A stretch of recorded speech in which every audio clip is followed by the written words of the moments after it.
मुझे बहुत अच्छा लग रहा है। I am so happy, so glad कि आपने मेरी फ्रेंड रिक्वेस्ट और ये इनविटेशन एक्सेप्ट किया। सबसे पहले तो इंस्टाग्राम लाइव आकर आपको कैसा लग रहा है? नहीं, मैं भी बहुत प्रसन्न हूं और भांजे भांजियों से मुझे बात करने का मौका मिलेगा। इतना जरूर अपने भांजे भांजियों से कहना चाहता हूं कि पहली बार इंस्टाग्राम लाइव कर रहा हूं तो मैं भी सीख रहा हूं। इस मामले में तुम मेरे गुरु हो, क्योंकि तुम तो लगातार इंस्टाग्राम पर बने रहते हो, इसलिए कोई गलती हो जाए तो माफ करना। मैं आपको अभी लाइव देख रही थी और आपको सुनना हमेशा अच्छा लगता है। बहुत सारी चीजें हमने आपसे सीखी है।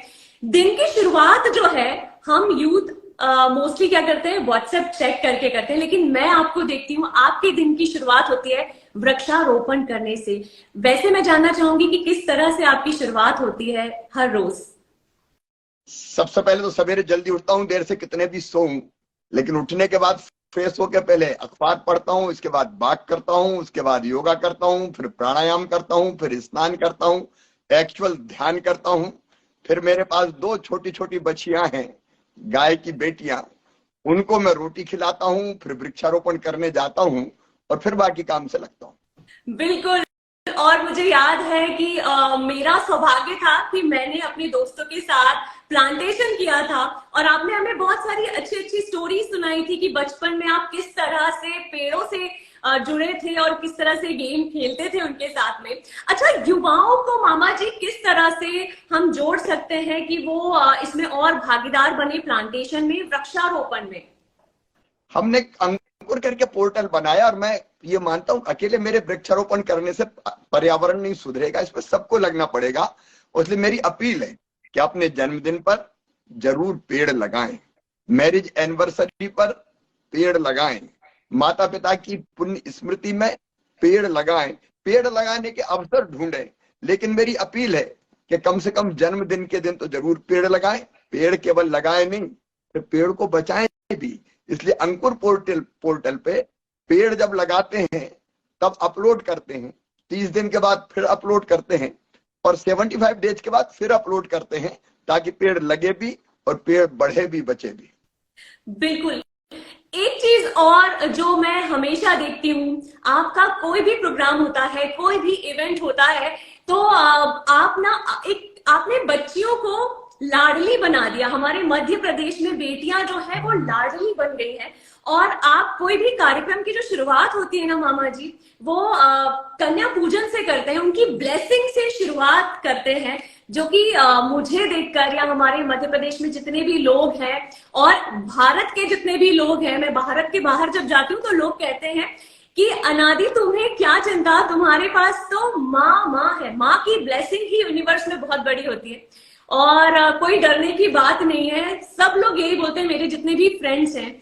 तो ये इसके बारे में जानना चाहूंगी मामा जी आपसे कि ये जो कन्या पूजन की शुरुआत आपने की है, जो अपने आप में एक अनोखी शुरुआत है, इसके बारे में थोड़ा सा बताइए। हमारे देश में कहा गया, यत्र नार्यस्तु पूजन्ते रमन्ते तत्र देवता। जहां माँ, बहन और बेटी को मान और सम्मान की दृष्टि से देखा जाता है, वहीं भगवान निवास करते हैं। ये समाज को मैसेज है, एक संदेश है कि बेटियों के बिना ये दुनिया नहीं चल सकती। इसलिए बेटियों का आदर करो, सम्मान करो और बेटी को भी आने दो। इसलिए मैं खुद बेटी के पूजन से, कन्या के पूजन से कार्यक्रम की शुरुआत करता हूं, ताकि समाज को ये मैसेज दे सकूं। बिल्कुल। और इसलिए मैं कह रही हूँ कि हमारे पास दो माँ है, डबल पावर है, मामा जी का डबल पावर। और जैसा कि आपने बेटियों को लाडली बना दिया है, तो लाडली लक्ष्मी योजना जिसकी शुरुआत हमारे मध्य प्रदेश में की, और बहुत सारे लोग बोलते हैं कि कितनी अच्छी शुरुआत की है और बहुत सारे लोग इंस्पायर होते हैं। एक और चीज, लाडली बहना योजना, इसकी भी शुरुआत की है और इसके बारे में भी मैं जानना चाहूंगी। इनफैक्ट मेरे घर में जो डोमेस्टिक हेल्प है जो आती है, वो भी जानना चाहती है। लाडली लक्ष्मी तो आप जानते हैं, इसलिए लाडली लक्ष्मी के बारे में बताने की जरूरत नहीं है। बेटी बोझ नहीं बने, बेटी वरदान बन जाए। और मध्य प्रदेश की धरती पर बेटी पैदा हो तो लखपति पैदा हो, इसलिए हमने बनाई लाडली लक्ष्मी योजना। और बेटियों की पढ़ाई लिखाई से लेकर बाकी व्यवस्थाएं इस योजना के अंतर्गत होती है। लेकिन लाडली बहना भी महिला सशक्तिकरण का मेरा एक अभियान है। अगर मां सशक्त है घर में बहन सशक्त है तो परिवार सशक्त है, परिवार सशक्त है तो प्रदेश सशक्त है, और प्रदेश सशक्त है तो देश सशक्त है।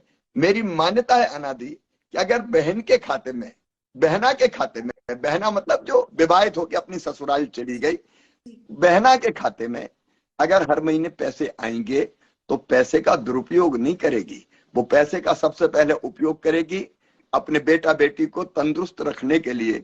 वो दूध खरीद के लाएगी, वो बच्चों को फल खिलाएगी, सब्जी खिलाएगी, दाल लेके आएगी, कोई और जरूरत की चीजें, घी, दवाई, वो लेके आएगी। और इसलिए ये योजना है परिवार को समृद्ध करने की, परिवार को सशक्त करने की। इस योजना के अंतर्गत हम अपनी गरीब बहनों को, लोअर मिडिल क्लास की बहनों को, जो मजदूरी करती है या छोटे किसान परिवार से आती हैं या और किसी कारण से आर्थिक रूप से ज्यादा समृद्ध नहीं है, उनके खाते में हर महीने 1,000 रुपया डालेंगे, 12 महीने में 12,000 रुपया। और मेरा पूरा विश्वास है कि मेरी बहनें इस पैसे का उपयोग अपने परिवार को सशक्त करने में करेंगी।